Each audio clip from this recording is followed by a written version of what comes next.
Welcome everybody to the very first Gold and Blue Lunch Report of November. That is significant because October could not have been any more brutal for West Virginia. The Mountaineers figured the month would be tough, probably didn't expect it to be that tough. 4 losses, 3 of them not even competitive. And now the seat is getting a little bit warmer under Dana Holgorsen. He's now 11-20 in Big 12 games. The most recent one, 40-10 versus TCU. Let's take stock of what went down in Fort Worth. We go quarterbacking first off, and forget Skylar Howard's stat line. 16 of 39 for only 160 yards, that looks awful. But there were at least 190 yards in catchable balls that weren't caught. Howard was a second late on a couple of those passes, but he was on the money several times. Could have had a 4-touchdown, 300-yard night. In fact, he should have had that. And when you mix in his runs, well, I'm going to go neutral on him. Howard's only turnover, in fact the game's only turnover, came on a spectacular play by Travin Howard. Not just to make the interception, but to stay disciplined on Howard's run fake. On to the running backs, and here's to Wendell Smallwood, who's having an all Big 12 type season, though he'll no doubt be overshadowed by running backs on teams that are winning more. He ran for 113 yards on 20 carries against TCU, most of that after calling out his offensive linemen about stunts they were missing in the first half. Now Russell Shell had another quiet night, really quiet. 14 yards on 7 carries.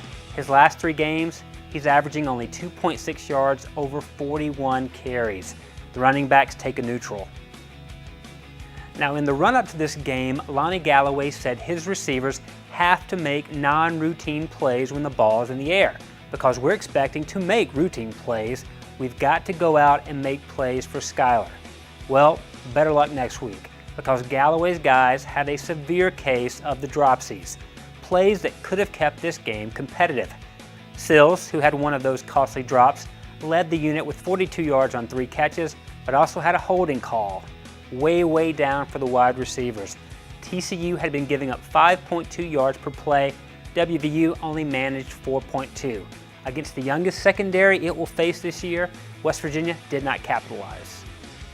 The offensive line was down a starter, with left tackle Yodny Kajust nursing a foot injury. Kajust has been inconsistent, and so was the WVU front 5 without him. Against a softer, inexperienced TCU defensive front, West Virginia needed a physical running game to set the tone. Yet it averaged only 1.7 yards per carry in the first quarter, and only 3.4 in the opening half. West Virginia's final average was 4.5 per carry, which is about average, but much of that came after TCU opened up a big lead in the second half. And the Mountaineers' 4 of 17 performance on third downs was not going to suffice. Flipping over now to the defense. West Virginia contained Trevon Boykin last season, but quite a different story this time around. The 3-man rush Tony Gibson tried, it didn't bother Boykin much at all. And even when D lineman actually got within reach of the Frogs quarterback, he put on the moves. Serious moves. Can't hit him moves. Thanks to his adventurous scrambling, TCU averaged 5.7 yards per rush. Though we do present video evidence that Boykin can actually be tackled, Noble Wachukwu should frame that sack for posterity's sake. D-line gets it down.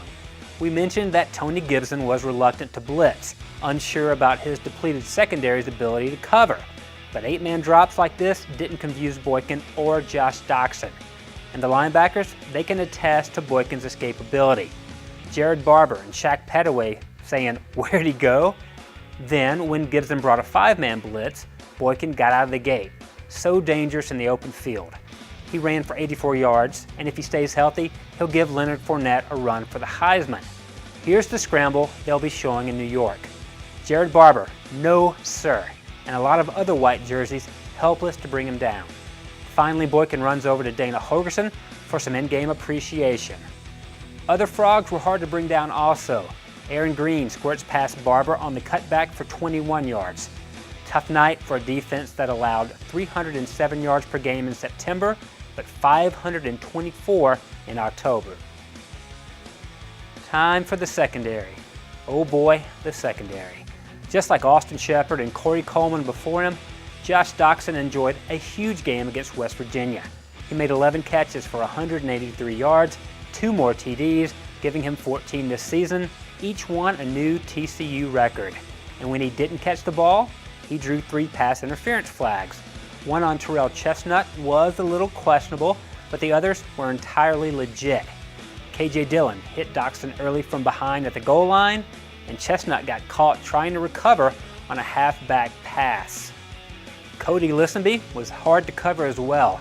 He drew a pass interference on Darryl Worley and finished with 86 yards receiving, including this one over Nana Kyram, who was in the game because Worley was cramping up. Our thoughts are with Ricky Rumpf, who missed the game attending his grandmother's funeral, and in his absence, even walk-on Kari Sharif was forced to play. But hey, this is the kind of attrition TCU's defense has been overcoming all season. The Mountaineers now down to 97th in the FBS in pass defense. We'll see whether West Virginia can tighten up with explosive Texas Tech coming to town next week. And finally, West Virginia special teams get a neutral because Josh Lambert converted from 51 yards. Seems to be regaining his leg strength. And speaking of leg strength, we have to show you Jaden Obercrum drilling this one from 57 with plenty to spare. Notice that West Virginia did not go for the block and instead dropped KJ Dillon deep for a potential return. But KJ would have had to play that one off the All-State net. Now Obercrum only had a chance at that kick because of what transpired on West Virginia's previous drive. A hold on a kick return backed up the Mountaineers to their own 9, and then West Virginia was unable to kill the final 61 seconds because it passed incomplete on first down. Nick O'Toole did an adequate job punting, but he sent this second half kickoff out of bounds.